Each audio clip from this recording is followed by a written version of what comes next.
we will be doing a legislative overview of all of the bills that passed this session. And with that, I will turn it over to Mary Ann who will start the webinar. Hi, everyone. I just wanted to mention before we start that this is the 2019 legislative overview. Afraid of what your computer screen says. We will be talking about bills from this year. So Tracy, could you advance me to the next slide? So I'm just going to do a quick talk about how a bill becomes a law in Nebraska before I get into talking about some specific bills. So as most of you know, I'm sure we have a unicameral legislature in Nebraska, which is one house, so that simplifies the process a little bit. Bills can be introduced for the first 10 days of session. This year there were 739 bills introduced, and like Deb said, that's about 100 more than last year. After bills are introduced, different state, county, and municipal agencies can estimate a cost of how much the bill, whatever it changes, might cost their agency or county, and that is put in a fiscal note. So each bill is referenced to a committee, and there are several standing committees in the Nebraska legislature. And something that's unique in Nebraska is that every bill gets a public hearing where individuals from the community can testify as proponents, opponents, or neutral on the bill. And so something that we'll be talking about is when those hearings are held, so that if you're interested in testifying, you know when to make that happen. After the hearing, the committee can vote to send the bill to general with or without amendments. They can indefinitely postpone a bill, or they can take no action on a bill. If the bill gets to general file, that's the first time the full legislature has a chance to debate and vote on the bill. It takes 25 votes to advance the bill from general file to the next step in the process. It also takes 25 votes to adopt any amendments on the bill. So then it's sent to enrollment and review. That's where the people who work on that in the legislature incorporate any amendments and check for grammar. And then the bill gets sent to select file, which is the second round of debate and voting. So this is another opportunity to make any amendments that need to be made on the bill. It can be voted forward, amended, or postponed. It's sent to enrollment and review again, and then if it is passed forward, then it goes to final reading. So this is when the clerk of the legislature actually reads the bill out loud to the legislature, the whole bill, unless it's waived by a vote of 30. At this point, it cannot be amended, but if there are any things that need to be changed, it can be sent back down to select file for amendment. You need a majority vote of the legislature to move on to the governor signing the bill, so 25 members. And then unless there's an E clause on the bill, so an E clause would cause the bill to go into effect at an earlier date, then you need 33 votes. The governor has 5 days, excluding Sundays, to decide what to do with the bill. He can sign it, line item veto, so veto out certain lines of the bill, or veto the bill. If he vetoes the bill, then there has to be a vote of 30 to overcome the veto. It's a little higher than just to pass it. A bill then becomes a law 3 months after adjournment of the legislature. And right now, they're projecting that the last day of the legislature this session will be June 6th. We're in a long session this session. Next year will be a short session. So bills would go into effect 3 months after that. Unless there's an E clause, then it can go into effect on that specific date. And the other thing I wanted to mention is that senators have a chance to prioritize bills in the legislature. And so that means that if the bill gets a priority, it will get debated. So each senator gets one priority bill. Each committee can designate 2 bills as their priority, and the speaker can designate 25 bills as priority bills. Okay, so now I'm going to move on to talking about some of the specific bills that were introduced this session. So the first one is LB 17, which is right at the top of the chart there. This is the Senator Breezy bill that states a right of juveniles who have a parent with a disability. The hearing on this bill has actually happened. It happened on January 31st. So what this bill would do is add as a purpose of the juvenile code that a juvenile has a right to be parented by their parent that will not be curtailed by the parent's disability. And I watched the hearing on this bill, and there were some concerns that were raised by some judges in the Bar Association that there might be some unintended consequences of this bill, like possibly not being able to provide services to parents with disabilities. So Senator Breezy said that he wants to work with the people that are concerned to change the language any way that needs to be changed so that the purpose is met. And so we'll probably see an amendment on that bill if it's going to move forward. The next bill I want to talk about is LB 92, which is also on this page of the chart. This would require application of the Nebraska evidence rules at termination of parental hearings. This is a Senator Wayne bill, and it also went to hearing on January 31st, the same day as the previous bill. And Senator Wayne has actually already introduced an amendment to this bill, AM 104. So basically what this bill would do is just make clear that evidence rules apply at adjudication and TPR hearings, but not at any other hearing under the juvenile code. As I was looking at the bill, there is a fiscal note on this one that Lancaster County filed. The county attorney's office is projecting that it would require more witnesses to lay a foundation for termination hearings, and so there would be an extra cost there, as well as time for hearings and then also attorney time. So I didn't see any other counties at this point put in a fiscal note, but I just wanted to mention that. Now I'm going to move on to LB 326. So that's a little ahead on the chart. And this would appropriate funds to DHHS for racial equity and cultural competency training of their workers. So this is a Senator Quick bill. It's been referred to the Appropriations Committee, but a hearing, when I looked this morning, a hearing had not yet been set. So this bill appropriates $50,000 to DHHS, the CFS, Children and Family Services Division, for racial equity and cultural competency training of case managers, supervisors, agency leadership, YRTC staff, and other frontline staff to ensure that they understand the disparities in the system and embrace diversity of the families. So this, I think this came out of an LR that was introduced by Senator Howard over this summer to look at some of the disparities in the child welfare and juvenile justice system. The bill requires that training be done by outside experts and, if possible, include affected family members, so people who have gone through the system.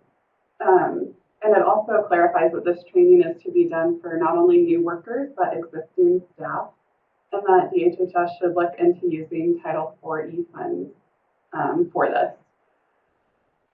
So now I'm going to move on to LB 332, which is Bridge to Independence. This bill was introduced by Senator Bowles, and it has not yet been set for a hearing, but it has been referred to the HHS committee. So this is a cleanup bill of B2I. It does not expand Bridge to Independence to juvenile justice youth. I think there was some thought that this bill might do that. That is not the intent of this bill. This clarifies that B2I is available for any juveniles adjudicated under 247.3A or 247.8 or the equivalent under tribal law. And the 247.8 is an add to this bill just to clarify that if a youth was in a guardianship that disrupted or terminated after they reached the age of 16, they are eligible to be a part of Bridge to Independence. So specifically, it requires that there's an independence hearing held for young adults who've had a disrupted or terminated guardianship after age 16, that those young people receive information regarding B2I annually until they reach the age of 19. that they're able to participate in the voluntary services agreement to enroll in Bridge to Independence, that they should receive medical assistance and the foster care maintenance payment. And it also requires that DHHS submit a state plan amendment to seek Title IV-E funding for these youth. Another clarification that this bill makes is that if a young adult who's in Bridge to Independence is living in a home paid for by a Medicaid waiver, they would not also be eligible to receive foster care maintenance payments. So they can only receive the payment for their housing through the Medicaid waiver, not the additional foster care maintenance payment. This bill also clarifies that the court should hold basically a permanency hearing for these youth 12 months after they enter into the Bridge to Independence program and make a reasonable efforts finding that the department has made efforts towards reaching the permanency goal for these youth. So basically like a traditional permanency hearing, but there wasn't a requirement in the statute before, and this does affect the ability for the department to pull down federal funds for these young people. This bill also clarifies that if the Children's Commission terminates, and this is something that Jeannie will be talking about later, there was an advisory committee for B2I that was placed under the Children's Commission. This clarifies that that advisory committee shall continue and that DHHS shall appoint the chairperson and fill any vacancies. Now I'm going to move on to LB 516, which changes provisions relating to child abuse. This is a Senator Panzine Brooks bill that has been referred to the Judiciary Committee for a hearing on February 22nd. So this changes the definition of child abuse in the Criminal Code and Child Protection and Safety Act to include a child who is placed in a situation to be sexually exploited through sex trafficking. It adds that the person who's committing the abuse or neglect doesn't have to be a parent of the child or someone living in their household. It can be someone who, say, is not a member of their household or no longer has access to them. It also clarifies that even if the identity of the report is person who's alleged to have committed the abuse, the agency can still substantiate the report when evidence shows that the child is a victim. Specifically, it provides some duties for DHHS when a child is identified as a victim of sex or labor trafficking, including that they assign the case for an in-person investigation, coordinate with law enforcement, the CACs, and the child abuse and neglect team during the investigation, and use specialized screening and assessment instruments to determine if the child is a victim of trafficking or at risk of becoming a victim. And that these instruments shall be developed on or before July 1st of 2019 in consultation with experts. It also requires that DHHS provide services or refer the family and the child to services as needed. They would also be required to report to the legislature, governor, and attorney general on the availability of services for trafficking victims in partnership with other agencies on or before December 1st of this year. And that they provide a report annually to the HHS committee regarding children who are at risk of or victims of sex or labor trafficking. It also adds that there are no time limits for prosecution or punishment of someone who is alleged to have committed sex or labor trafficking of a minor. And it includes offenses that took place prior to the start date of this bill. So those are the bills that I had planned to talk about, and now I'm going to turn it over to Mary Pat. Yeah, I just wanted to quick mention a couple bills that relate to the YRTCs. LB 226 is by Senator Quick.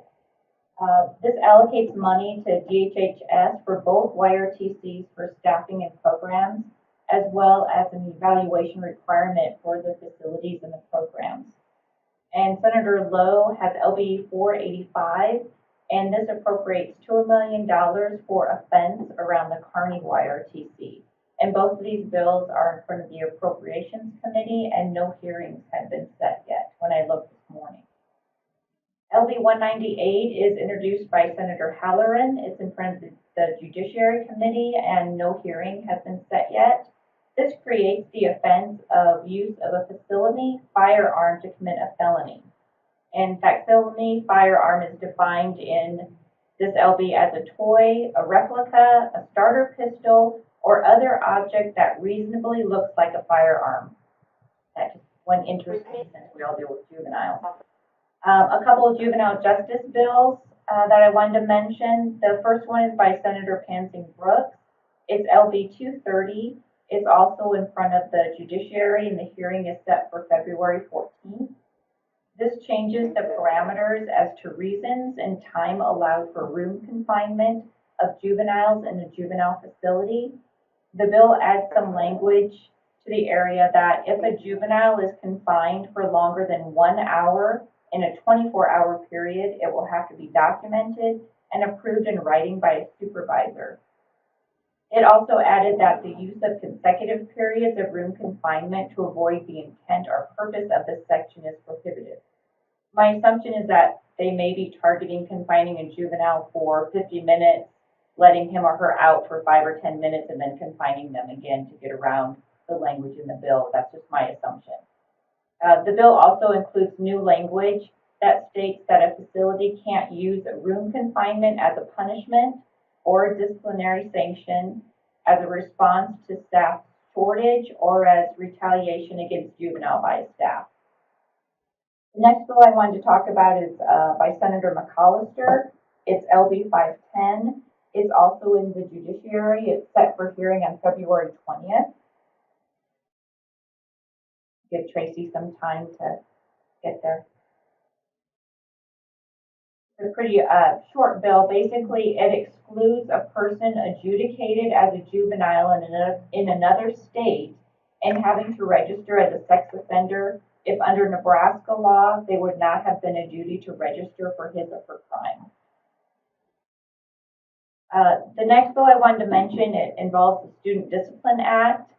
It is LB 147. It's in the Education Committee, and the hearing is set for February 11th.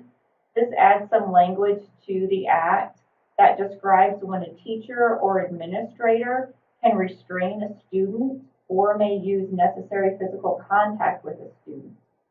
In the bill, physical restraint is defined as holding the hands, wrists, or torso of a student to control the movements of such student, and shall not include the use of any mechanical device or binding a student to any object.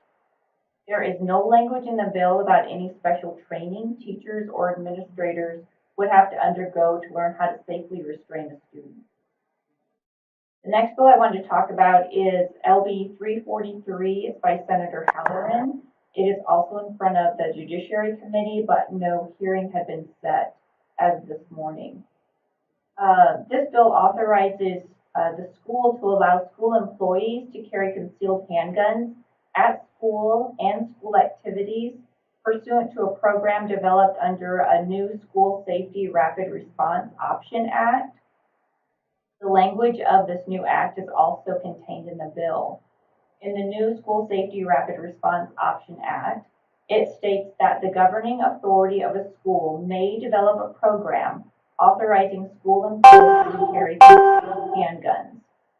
Also, the program that the school develops may require additional training for the school employees, limit the types of employees who can carry a handgun, limit the places employees can carry, and also impose other requirements or conditions. What I forgot to mention is the school employees who are allowed to carry concealed handguns, they have to apply by all Nebraska law on what if they have a permit or not. LB 390 is by Senator Pansing Brooks.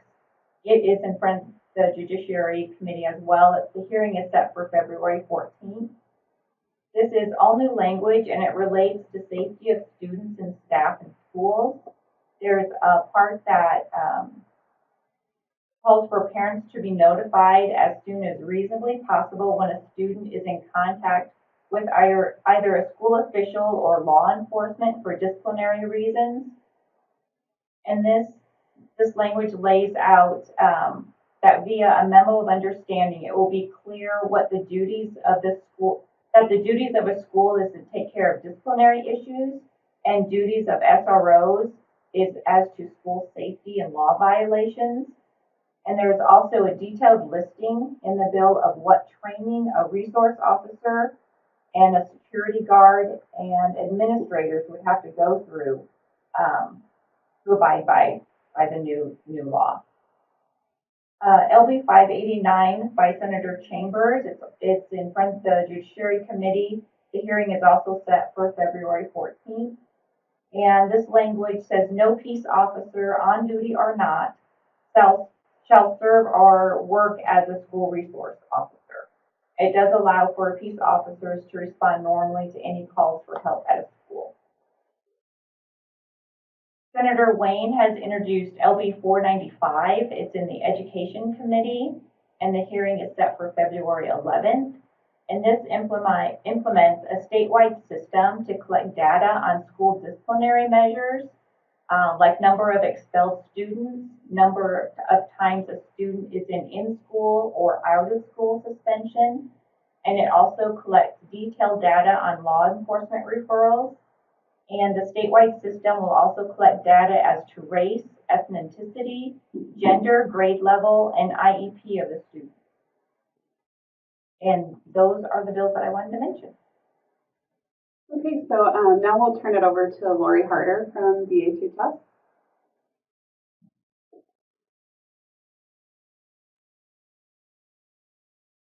Lori, I don't know if you're talking, but we can't hear you. Good morning, everybody. Hi, Lori.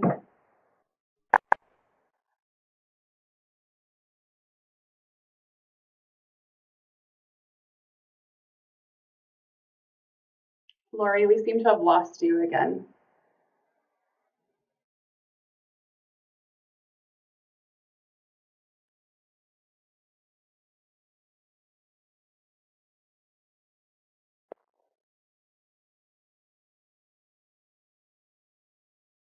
Still can't hear you, Lori, so I think we'll just move on to Jeannie Bradner and try again.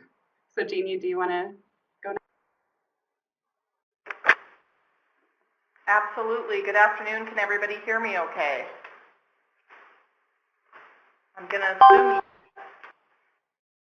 I have three bills that I am going to discuss with you today. Jeannie Bradner, Deputy Administrator overseeing juvenile probation. The first, and I believe all of these have already been mentioned briefly, but the first one is LB 330. This is the Nebraska Children's Commission bill. I know there is an additional handout that is provided here in the webinar today that came out of the Children's Commission work. There has been lots of work happening to get this bill to where it is, and thanks, a great big thank you to Senator Bowles for introducing the bill. Regardless of where the Children's Commission goes from here, there had to be some type of bill proposed as the Commission is set to sunset. And so looking at some of the intent, what's already established in the state, so we already have a Children's Commission under the Supreme Court, we have a Children's Commission from the Governor's Office, and so this we've referred to it historically as the Legislative Children's Commission, but now is taking on, as this bill proposes, a true intent and form of moving the Commission from the executive branch non-code agency under the Foster Care Review Office to the legislative branch under the Office of Public Counsel. So as you will see in the handout, and I'm not going to detail all of the changes, but the voting members do change over to legislative branch votes. And so as the commission was designed to help assist with policy and legislative decisions, some of the recommendations that have been coming from the Children's Commission haven't received their justice diligence, and so restructuring the commission to have a legislative lead seemed to be like a good alignment there. I know that there is some controversy surrounding this bill, so I do want to talk about that, and I would say especially the provider community, who has voiced that this commission has really given them a voice and been able to have some transparency and understand what's going on within systems, and that that provider community no longer has a voting membership within the new structure. And so I know some of those concerns are out there. We had discussed them at our Children's Commission meeting, of which Tammy Soper did attend and take some feedback and notes about some of the membership considerations and some of the concerns that were out there. The Commission then, rather than developing a strategic plan for reforming child welfare and juvenile justice, instead will develop 3 to 5 strategic priorities, again, to research and inform policy decisions for the legislature. So if passed, this act would become operative July 1st of 2019, and as I mentioned in the opening, the current Children's Commission, unless the bill is amended in some way, shape, or form, does sunset on June 30. So this bill was originally referred to the HHS committee. It has since been referred to the executive board, and there is no hearing set on this. Again, that was introduced by Senator Bowles. The next bill has already been mentioned as well, and I think Mary Pat described that without needing some further information, but Senator McAllister introduced LB 510 related to the juvenile sex offender registration for those youth that are transferring into the state. Again, that comes as there's been some controversy about that back and forth, and ultimately a decision from the Supreme Court saying that the law needed to specify whether or not those youth are required to register or not. So this is that provision there. That is scheduled for hearing on February 20th. Another one that wasn't on my list that I just want to mention briefly, because probation, the Administrative Office of the Courts and Probation did testify regarding this bill, but Senator Crawford has LB 322, which is in relation to tobacco compliance checks. That hearing was held on February 1st, and it essentially, the bill states that youth age 15 to 18 can participate in tobacco compliance check without any recourse of them violating the law for doing that. We did support an amendment that Senator Crawford did talk about at the hearing, although it doesn't appear that it's been formally filed, but that amendment simply states that youth who are already involved in some type of diversionary probation or court process should not be allowed to participate in those compliance checks. And simply put, as I stated at the hearing, typically probation would fully support justice-involved youth having the same opportunities as their peers. However, when we're working with youth who are already involved in the justice system, we want to be able to set them up for success. And so asking them to participate in compliance checks, even under the guidance of a trusted adult, may confuse the message or maybe disrupt their rehabilitative pathway. So we did support that amendment that Senator Crawford introduced. And lastly is LB 595. And this bill, again, there has been some conversation surrounding this bill. I did speak with Deborah Denny this morning, who directs the Office of Dispute Resolution. The original intent of the bill was to solely amend the Dispute Resolution Act to continue some work that office has been doing with the mediation centers under grant funding. And so that is really taking a restorative justice approach using what is referred to as victim youth conferencing. And what has happened within shaping this bill is the bill drafters identified provisions in the juvenile code under the county attorney diversion and adjudication statutes that did refer to the Office of Dispute Resolutions. And so there was some additional language that was amended, and I know that there is some confusion again about the appearance of independent mediators or restorative justice providers. That is not the intent of the bill, and Deborah Denny has stated that she is working with the Bar Association and others who have talked about some concerns to refine that language so that the original intent is there. And that's all I have. Thank you. Thanks so much, Jeannie.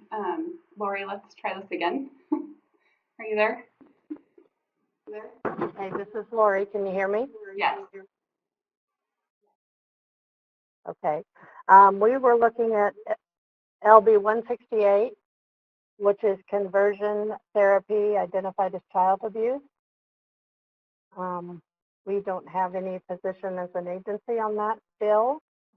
If that gets passed, that will be an added category to our existing definition. Another bill we looked at was LB 328, which is the Families First Act.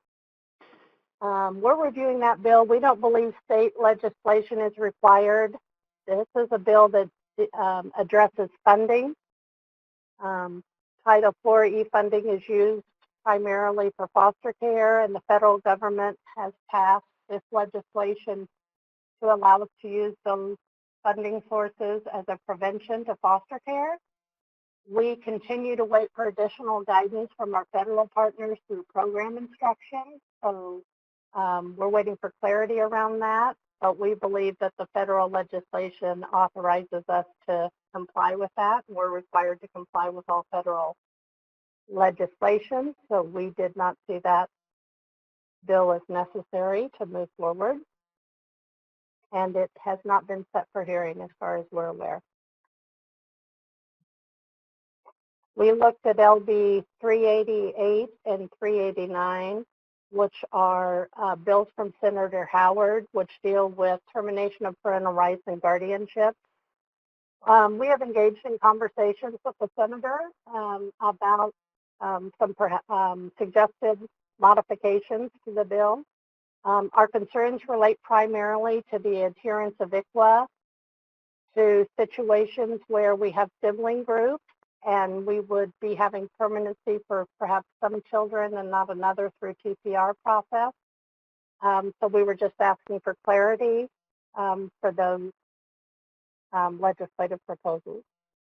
And then we also looked at LB 458, which is Senator Lathrop bills about the CAC bill and broadening child abuse definitions, as well as the access to InFocus and the information systems with juvenile justice.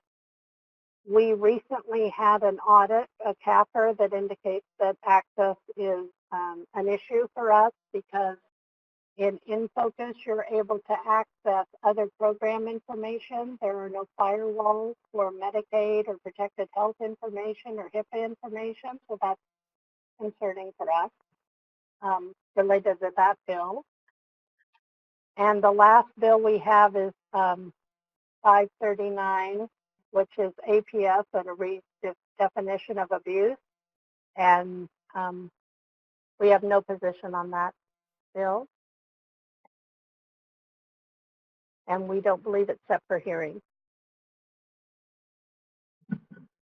Thanks so much, Lori. And that's all I have. Oh, go ahead.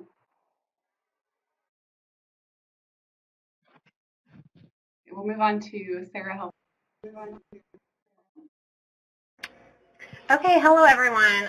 I'm going to talk just about two bills that have been priorities for Appleseed this session. The first is LB 219, and that was introduced by Senator Anna Wishart. It was introduced, a pretty close version of it was introduced actually in 2017. And at that point, it had a positive hearing, but didn't get a priority designation, so it did not move forward, nor did it move forward last year in the second year of the biennium. This bill is focused on access to driver's license for foster youth.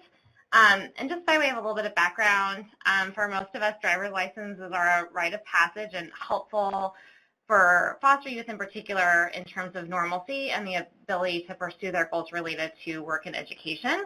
But youth in foster care face a number of barriers that this bill would seek to address. The first is that it would provide liability protections for foster parents for any harm to or by the youth from the act of giving the youth permission to drive, so long as the foster parent was acting within a reasonable and prudent parent standard, which is a standard under the Strengthening Families Act and currently in our statute around normalcy. Also, LB 219 would require caseworkers to provide youth with needed vital documents and information to obtain a driver's license starting at age 14.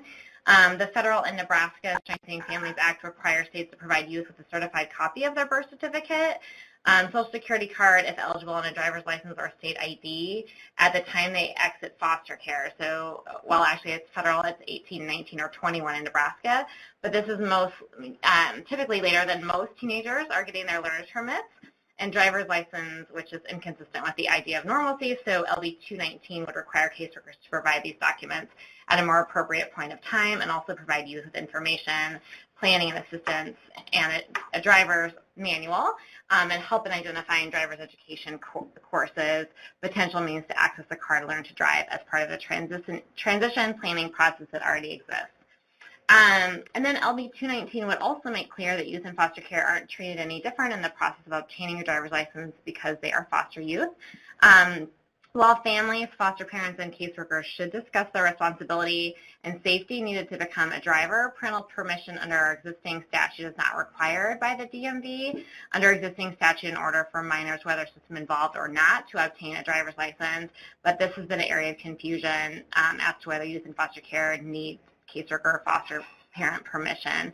So LB 219 would just clarify that. And then a note for those of you that may recall the previous version of this bill in 2017 had two additional pieces that aren't included in LB 219, and that's that the previous version permitted courts to authorize youth capacity to consent for the cash purchase of a vehicle. We know that young people, that access to a vehicle and insurance are big barriers for them, but that is not included in LB 219 due to some feedback from judges about the role of the court.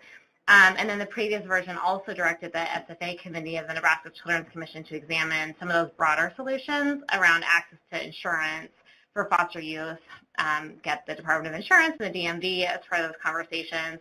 But given other legislation previously mentioned around the Children's Commission, that provision was not included this year in LB 219.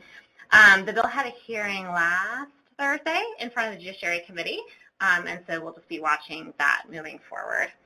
And then I also wanted to mention, I know Lori mentioned 328. I'll give a little bit of additional information about it. It's a big bill. I think it's 38 pages long. It was introduced this session by Senator Kate Bowles as a follow-up to the interim study that she introduced in 2018.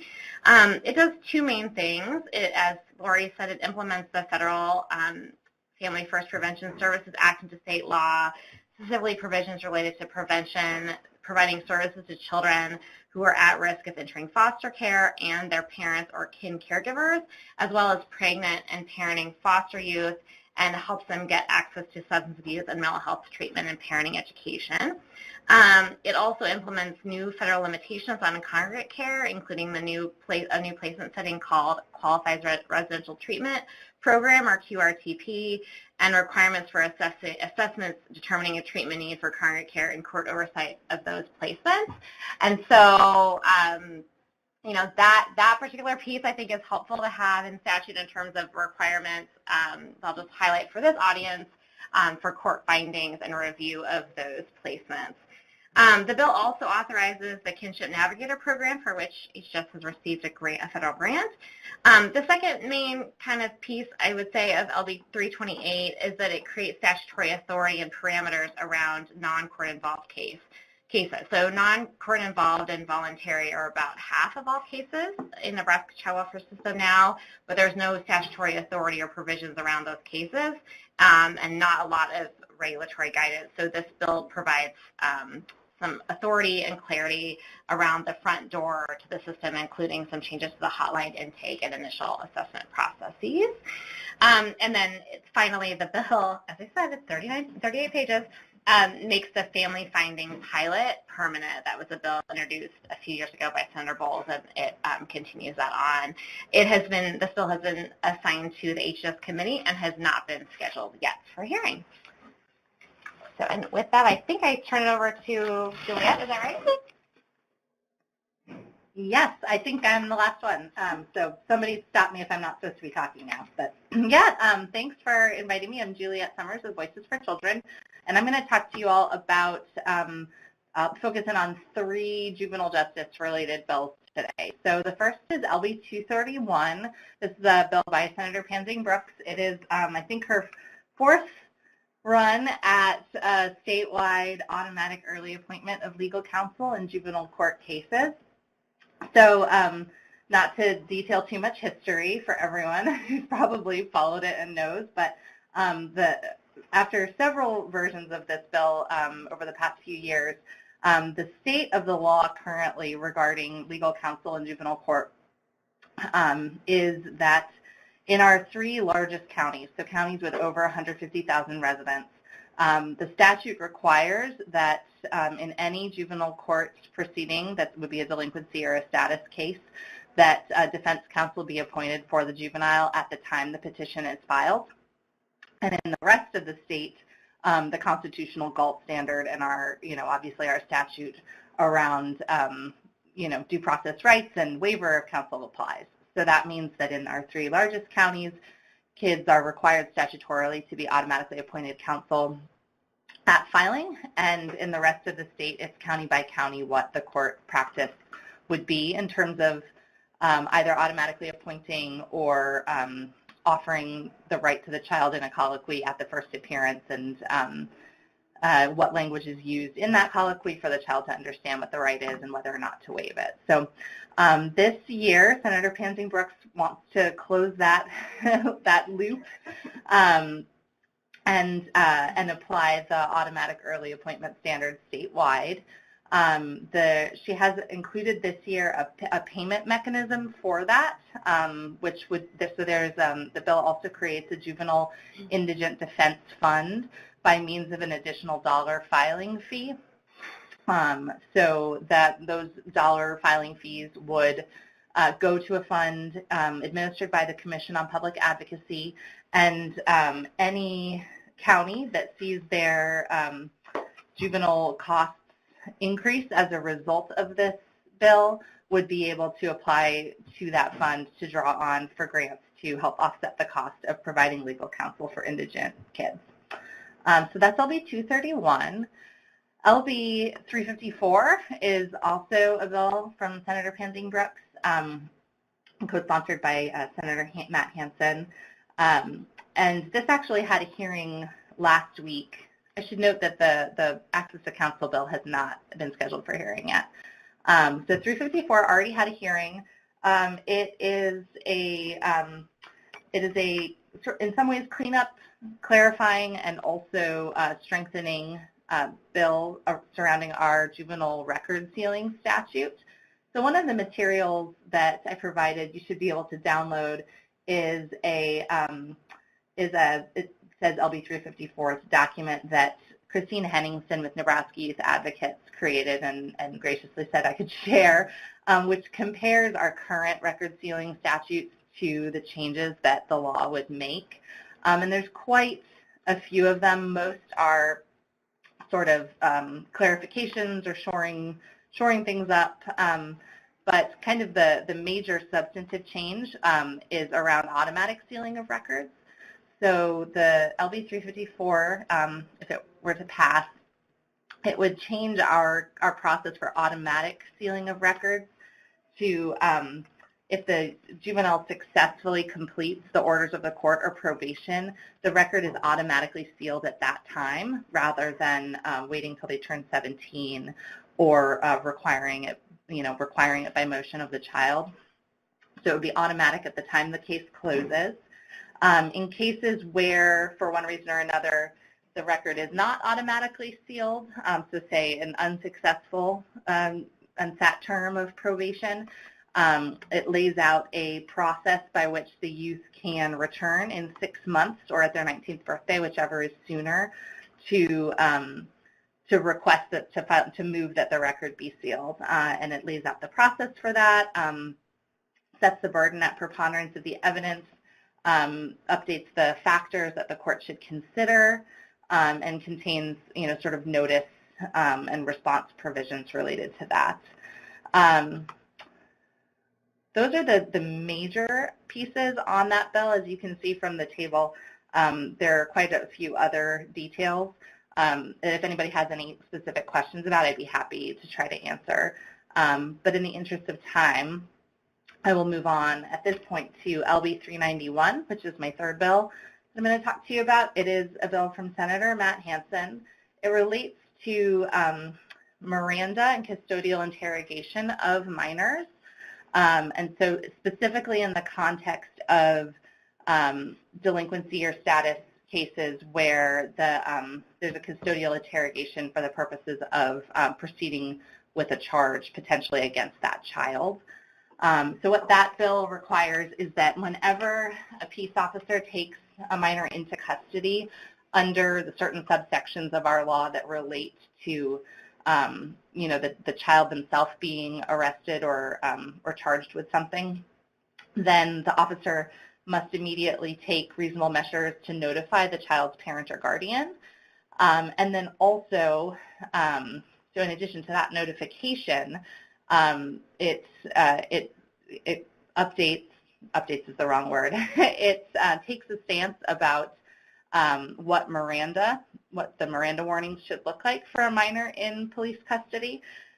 So it actually lays out developmentally appropriate language that must be used for that Miranda, and then requires not just that the child fill out a form saying, yes, I understand, but that after the recitation of each right, that the juvenile has to describe back what each component of the advisement means and then give their written or recorded understanding of that advisement in their own words.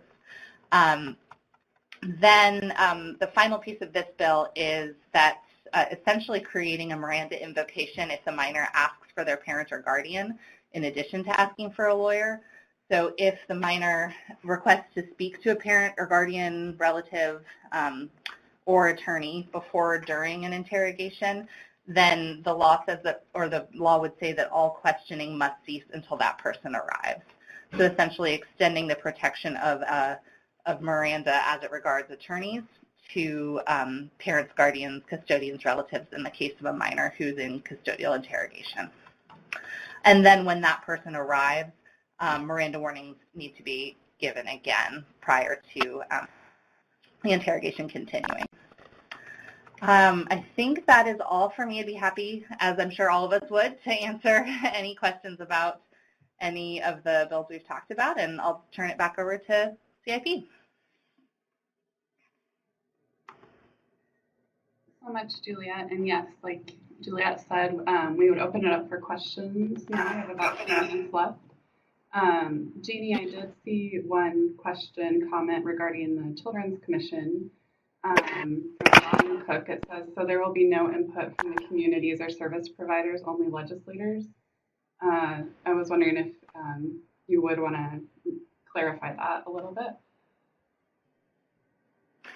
Absolutely, great question, and I'm sorry if I misconstrued that in any way. Service providers will absolutely be involved in the process. I think the concern that was discussed at the commission meeting is that group of individuals is moving from having a vote on the Children's Commission to be non-voting. So the concern was more along the lines of, well, if our voice is expressed, what if it's not heard, or what if the vote is not in the direction that we have historically had a vote involved in? So that was more of the conversation, not that they wouldn't be involved at all. But because the bill does pare down the membership, I think again, the conversation and Senator Bohl's office was interested in hearing the feedback and wanting to make some changes, and I have not seen a new amendment around that, but there could be some additions or some bolstering of identifying specific, whether it be specific members of the community provider group or whether it be at least notating a number of those. I think the Senator's office was open to those amendments, and so we're hoping to address that along the way, but it still is a concern for some of those individuals. Great question. Thanks so much, Jeannie. I see Dawn is typing. Just saying thank you. Are there any other questions from people on the webinar? If not, just a reminder that you can download all of the chart and then any of the handouts that were in the presentation in that moving box there. Just click on the thing that you want to download and you'll be able to have it. And I just want to thank again Jeannie, Lori, Sarah, and Juliet for joining us for this webinar and for all the great information, and remind everyone that we'll have a follow-up webinar at the end of session in June with the bills that passed. So thanks everyone. Have a great day. Enjoy the snow.